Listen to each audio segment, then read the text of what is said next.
नाल वज़ीर आज़म इसहाक डार दा 2 रोज़ा दौरे उत्ते चीन दे शहर शंघाई रवाना। 2026 वर्ल्ड आर्टिफिशियल इंटैलीजेंस कॉन्फ्रेंस में शिरकत करनगे। तर्जुमान दफ्तर ख़ारजा के मुताबिक इसहाक डार तंजीम दे मुआहदे उत्ते दस्तखत करनगे।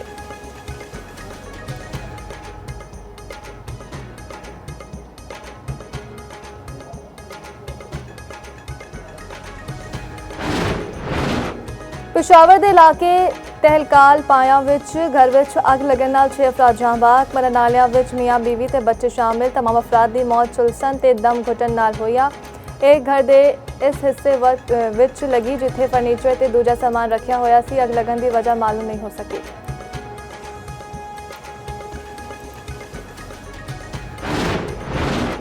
मन्नू विच 3 नामालूम अफराद दी लाशां मिलियां ने। एक लाश मैदान पार्क ते 2 लाशां सर्कुलर रोड तो मिलियां ने। तर्जुमान पुलिस के मुताबिक लाशां नूं DHU अस्पताल मुंतकिल कर दिया गया।